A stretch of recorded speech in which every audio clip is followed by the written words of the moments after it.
이거를 부르면 옛날 어른들이 막 생각나기도 하고요. 피아노 뭐 제대로 된 악기 없이 그냥 부르시던 그런 그 어른들의 얼굴도 생각나기도 합니다. 한번 불러볼까요? 그냥 꼭 반주 없이.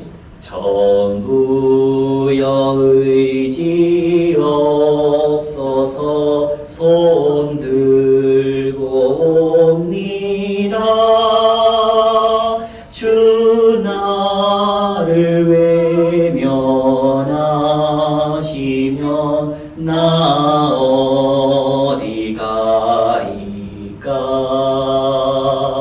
내 죄를 씻기 위하여 피 흘려 주시리. 곧 회개하는 마음으로 주 앞에 옵니다. 네, 아주 숙연해지는 그런 곡입니다. 이 곡을 왜 불렀냐면요, 이 곡을 바로 이 존 웨슬리 형제가 경건주의 운동을 하는 그 당시에 민중들, 회중들한테 소개한 찬송가이기 때문입니다. 곡조는요, 당시에 누구나 다 알만한 민요였어요. 그러니까 모인 사람들이 그동안 어릴 때부터 불러왔던 자기들의 민요였는데, 곡조는 민요였는데, 가사를 이 음악의 달란트가 있었던 이 동생 웨슬리가 가사를 바꿔가지고 누구나 알고 있는 곡조의 가사를 실어서 사람들한테, 자, 우리 이런 고백을 다 함께 하나님께 드립시다, 이런 식으로 우리가 회개합시다 라고 사용했던 것입니다. 그래서 우리도 이 곡조가 익숙하지 않습니까? 우리 이 곡조가 우리나라 애국가에도 이 곡조가 불려졌거든요. 동해물과 백두산이, 옛날 분들이네요. 다 알아요. 여러분들 구한말에 태어나신 분들이라서 그 우리나라 그 애국가가 곡조가 없을 때는 이 곡조에 애국가 가사를 붙여서 불렀지 않습니까? 그런 것처럼 당시에 경건주의 운동 한창 이 존 웨슬리 형제가 회개를 부르짖고 하나님 앞에 다시 돌아와야 되는 걸 강조할 때 누구나 알고 있던 이 곡조의 가사를 옮겨서 부르겠다는 겁니다. 그러니 여러분, 내가 아는 곡을 가사만 다루면 금방 따라 부를 수 있지 않습니까? 그러니까 일파만파 이 찬양이 사람들의 입을 통해 가지고 불러지기 시작했다는 겁니다. 근데 존 웨슬리 형제가 성경 말씀을 최대한 인용하려고 힘을 다했던 것이 그 동생 웨슬리가 작시했던 곡에서 나타난다고 합니다. 그러니까 어떤 엉뚱한 말을, 사람의 말을 지어 갖다 붙인 게 아니라 할 수 있으면 최대한 성경 말씀에 나타나는 그 골자를 살려보려고 했다는 거죠. 그래서 그것이 특징입니다. 그 얘기가 우리 교과서에 나오는데요. 60페이지 보시죠. 대표적인 회심의 찬송인 천부여 의지 없어서 1741년, 지금으로부터 약 300여 년이라고 보시면 되겠지요. 300년 전에 불려진 찬송, 오늘까지 우리가 그 찬송을 받아 부르고 있다는 거죠. 그래서 찰스 웨슬리에서 작시되어 감리교인을 위한 찬송가에 처음으로 수록되었습니다. 그래서 쭉 보시면 천부여 의지 없어서는 죄의 문제를 해결하지 못하고 무능력에 빠진 인간이 예수 그리스도의 보혈의 공로를 의지하여 회개할 때에 하나님께서 크신 사랑으로 품어주시고 평생 인도하여 주신다라는 이 경건주의 신앙이 잘 녹아있는 대표적인 찬송이라고 할 수 있습니다. 그 밑에 얘기했던 게 나오지요. 찰스 웨슬리는 모든 가사를 성서에서 얻고자 했으며 찬양이 가지고 있는 영적인 힘을 깊이 신뢰했다고 합니다. 찬양을 통해 죄인들이 회개하고 성도들이 하나님의 위로와 격려를 체험하며 교회와 신앙의 신비가 모두에게 전달될 수 있다고 찰스 웨슬리가 믿었던 거죠. 이것은 바로 찰스 웨슬리가 갖고 있는 찬양의 철학입니다. 찬양은 특별한 힘이 있다. 하나님의 말씀을 곡조에 실어서 찬양할 때에 특별한 은혜가 임한다. 다른 말도 아닌 하나님의 말씀을 내가 읊조리기 때문에 그 말씀의 능력이 있을 거라고 믿었던 거죠. 그냥 내가 내 마음대로 감동받아 쓴 시가 아니라 하나님의 말씀을 인용해서 부르는 것은 남다른 권위가 있다고 믿었던 겁니다. 여러분들도 기왕이면 이런 그거 좋아하지 않습니까? 기왕이면 10편의 가사가 좀 그대로 인용된 CCM이나 찬송가가 있으면 좀 남다르게 생각하잖아요. 왠지 이거를 부를 때 물론 우리끼리 하는 말인데 찬송도 부르고 말씀도 암송하고 뭐 이런 것도 생각하면서 그래도 좀 구별을 하지 않습니까? 그래도 사람이 자기 감정에 쓴 시와 하나님 말씀을 그대로 인용해서 곡조로 부르는 것은 다르다라는 걸 갖고 있잖아요. 인식하고 있잖아요. 그게 바로 존 찰스 웨슬리도 그런 신앙 음악 철학을 갖고 있었다는 거지요. 밑에 보시면 말씀과 선교가 있습니다. 성서를 읽음으로써 예수 그리스도와 인격적으로 만나는 일은 신실한 신앙인들에게 거룩한 변화를 일으킨다. 그리스도와의 거룩한 만남은 세상을 향한 순종적인 헌신으로 다시 세상에 나오게 한다. 그것이 바로 경건주의 운동가들이 갖고 있던 철학이었다는 겁니다. 제가 그림을 하나 준비했어요. 보실까요? 좀 넘어가서. 자, 이 사람이 있습니다. 여러분 외국인이지요. 외국인인데 남자가 있고 여자가 있습니다. 남자의 이름은 윌리엄 홀이라고 부르고요. 여자분의 이름은 로제타 홀이라고 합니다. 부부입니다. 부부. 그런데 이제 남자가 먼저 세상을 떠납니다. 남자가 먼저 세상을 떠나고 이 아내분은 더 이제 사시는데 이 두 분이 조선에 건너온 선교사 부부입니다. 왜 왔냐? 바로 이런 식으로 경건주의 운동의 영향을 받아가지고 나도 하나님 앞에 거룩하게 살겠습니다. 나도 복음을 위해서 살겠습니다라고 막 이렇게 일어난 사람들이 막 있거든요. 그 중에 한 가정이었던 거죠. 바로 우리가 지금 교회사 이야기를 하고 있는데 자, 정리해 보겠습니다. 1500년도, 1600년도 어간에 1000년 동안 지속해왔던 그 중세 교회를 개혁하자라는 운동이 있었지 않습니까? 그래서 개혁된 교회가 100년도 채 되지 못한 상태에 개혁을 당해버립니다. 그 시점이 바로 1700년도 어간이. 그러다가 개혁당하면서 경건주의 운동이 발생하는데 그것이 1800년도, 1700년도 그 무렵입니다. 그러면서 1800년도 중반 어간에 그 영향을 받은 외국의 수많은 젊은이들이 선교와 전도로 나갔던 것이 바로 우리나라 조선 땅까지 오게 된 것이지. 그러한 연결고리 선상에서 보시면 좋겠습니다. 자, 그러면 그림 다시 보셨는데 우리 그림에 대한 설명은 바로 교과서에 나옵니다. 61페이지 계속 보시죠. 자, 세 번째 줄. 그리스도와의 거룩한 만남은 세상을 향한 순종적인 헌신으로 다시 세상에 나오게 한다. 이러한 헌신은 땅끝까지 복음을 전하기 위한 결단으로 이루어지고 젊은이들은 선교사가 되어 오직 말씀의 의지에 세계 곳곳으로 나아갔다. 이들에게 선교 현장은 낯선 단기 치료지가 아니라 사나 죽으나 주님의 것임을 고백하는 신앙의 정착지였다. 넘겨보시면 우리나라 이야기가 나옵니다. 그래서 주님을 위해 살겠습니다. 내가 복음을 전하는 일에 나의 삶을 드리겠습니다라고 세상으로 뛰어나온 젊은이들이 조선에 왔는데 양화진 이야기를 합니다. 여러분 저를 보시겠어요? 양화진이라는 곳 아세요? 외국인 선교사 묘원. 뭐 아시네요. 가보신 분 한번 손 한번 들어보실래요? 이야, 저도 손든 것은 저도 가봤거든요. 여기를 어떻게 가시냐면요, 내비키를 치고 양화진 외국인 선교사 묘원 치시면 1시간에서 1시간 반 걸릴까요? 물론 막히냐 안 막히냐에 따라 다르겠지만 1시간이면 너끈히 갔다 올 수 있을 것 같습니다. 우리나라 조선 땅에 선교하러 오셨다가 여기에서 하나님의 부름을 받아 묻히신 그 선교사님들이 한 곳에 이렇게 누워 계셔요. 거기가 바로 양화진인데 그 양화진 얘기를 하는 겁니다. 교과서 보시죠. 그게 뭐 퇴치운동이지요? 결핵퇴치운동이죠. 그거를 이제 우리나라에서 처음 했던 그 사람이 바로 저 로제타 홀의 아들입니다. 셔우드 홀이라고 하는데 윌리엄 홀의 아들인 거죠. 그때 그분이 이제 지금 저 사진에 없는데 저 두 분의 아들이 결핵운동에 큰 목소리를 내서 우리나라 의료 선교의 발전을 기여를 했다는 겁니다. 그 얘기가 책에 나와요. 그래서 그 다음 사진 하나 준비했거든요. 한번 보시겠어요? 저기 보시면 위에가 뭘로 보여요? 책 같은 거 보이지요? 책입니다.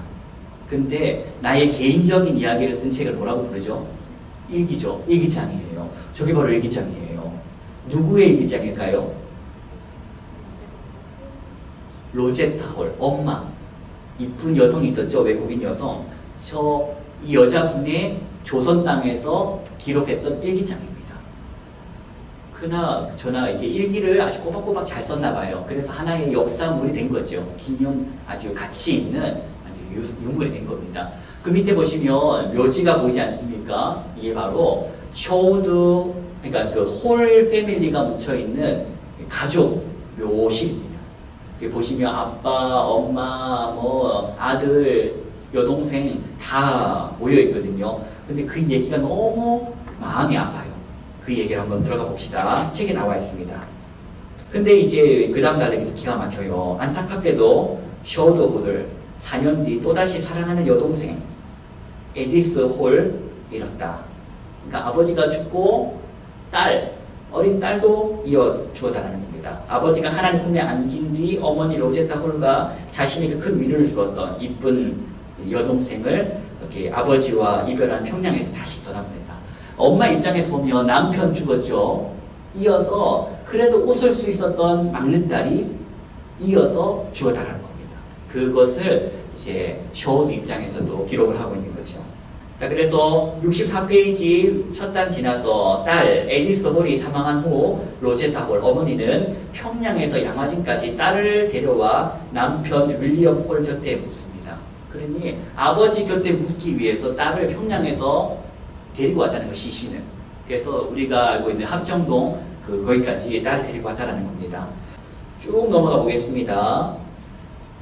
기가 막힌 얘기들이 이렇게 나와요. 그런데 66페이지에 그 기가 막힌 삶을 포기하지 않고 버텨낼 수 있었던 것을 그 로제타 홀은 찬송을 부르면서 견뎌왔다라고 얘기하는데, 그가 힘들 때마다 고통스러울 때마다 버티고 견디며 부르던 곡을 소개합니다. 그것이 바로 주 예수 넓은 품에라는 곡입니다. 이 찬송은 바로 417장이 나와 있네요. 한번 열어보시죠. 417장. 로제타 홀이 기가 막힌 상황 가운데 부르면서 버티고 견뎌왔던 그 신앙의 고백, 바로 주 예수 넓은 품에입니다. 주 예수 넓은 품에 나 편히 안겨서,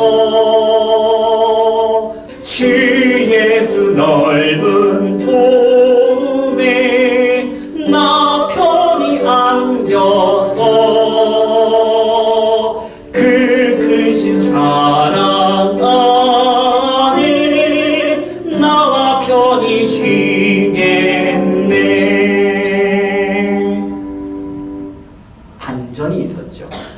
음이 너무 높았어요. 물론 피아노 반주 없이 부를 때는 마음대로 키를 낮출 수 있지 않습니까? 그러니 더 읊조릴 수 있겠지요, 가사를. 지금은 너무 높다라는 생각 때문에 가사에 대해서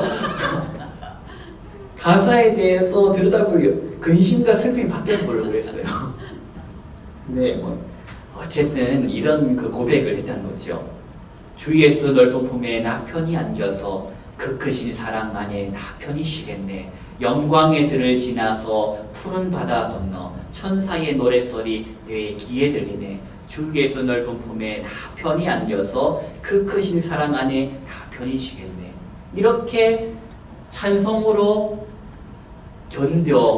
버텨왔다라는 한 여인의 이야기가 이렇게 실려 있습니다. 이 찬송을 이 로제타 홀이 특별히 좋아했던 이유가 있었다고 하는데요. 이 찬송을 작곡한 사람 때문입니다. 작사한 사람 때문이죠. 이분은 유명해요. 찬송가에 제가 그냥 붙이기는 여왕이라고 할 수 있을 정도. 찬송가의 어머니라고 할까요? 그냥 제가 제 나름 기준으로 이 크로스비라는 이 여사는 제가 부르기를 찬송가의 어머니라고 부르겠습니다. 이분이 쓴 찬송시가 어마어마하고, 우리가 지금 가지고 있는 이 찬송가에 이분이 쓴 찬양 가사의 곡이 30몇 곡이 들어있어요. 특징, 안경에 있습니다. 있습니다. 여러분 이분이 어떤 안경 쓰고 있습니까? 이유가 짐작되겠습니까? 시각장애를 갖고 있었던 분이기 때문이죠. 이분은 날 때부터 시각장애로 난 게 아니고요. 돌도 안 됐을 무렵에 돌팔이 의사가 처방해주는 그대로 하다가 시력을 잃어버렸어요. 의료사고라고 할 수 있겠지요. 그 의료사고를 갓난아기 때 당한 이후로 평생을 앞을 못 보고 살아왔어요. 그런데 이분이 주옥 같은 가사로 찬송시를 썼는데 방금 우리가 높다고 했던 그 찬송시 있죠. 주에서 넓은 품에 나 편히 안겨서 바로 이분이 작시한 시입니다. 찬송시입니다. 근데 이 여자분이요. 출생부터 사망까지 숫자를 보세요. 꽤 오래 사셨죠. 150년 전에 살았던 사람이거든요. 150년 전 당시의 사람 수명치고는 90여 평생을 살았으니까 엄청 오래 살았지 않습니까? 93, 4세 동안 장수하셨어요. 그동안 살면서 수천 곡의 시를, 찬송시를 남겼고요. 이분이 이제 찬송시를 쓸 무렵에 이 로제타 홀도 이분을 직접 동시대 사람이거든요. 이 로제타 홀은 남편을 따라서 조선에 와서 남편 보내고 여동생 보내고 이게 딸 보내고 기구한 인생을 살면서 앞을 못 보는 맹인 시각장애 여성이 쓴 찬송시를 부르면서 하나님의 은혜를 구해하면서 버텨왔던 삶인 거지요. 이분이 이제 90여 평생을 살았는데 앞을 못 보면서 살았어요. 이분이 남겼던 찬송가의 특징이 뭐냐면요. 보고 싶다, 본다라는 가사말이 많이 나와요. 정작 자기는 못 보는데. 그래서 인터뷰를 했대요. 어떤 분이. 크로스비 여사여, 당신은 눈을 못 보는 삶을 살고 사는데 보고 싶지 않습니까? 치료받아서 보고 싶지 않습니까? 했더니 유명하고 기가 막힌 말을 해요. 뭐라고 대답하냐면 이렇게 말합니다. 나는 보고 싶은 생각이, 눈을 뜨고 싶은 생각이 없습니다. 나는 저 하나님의 나라에 가서 가장 처음 보고 싶은 분이 예수님이기 때문입니다. 로제타 홀, 바로 이 여성분입니다. 이 여성분이 힘든 상황 가운데 붙잡고 불러왔던 찬송이 바로 주 예수 넓은 품에라는 찬송이었고요. 근데 이렇게 소개를 해드리고 싶습니다. 오늘 강의를 좀 정리하겠습니다. 오늘 강의는요, 어디서부터 출발했냐면요, 종교개혁이 일어났습니다. 1500년, 1600년도 그 무렵에 활발히 일어났어요. 그런데 그렇게 활발히 일어남으로 드디어 개혁이 되었다고 생각하는 순간 100년도 채 되지 않고 다시 부패하기 시작했습니다. 굳어갔습니다.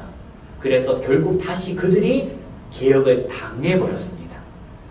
그렇게 개혁을 당해버리면서 계속 개혁을 해왔고 오늘까지 이르고 있습니다.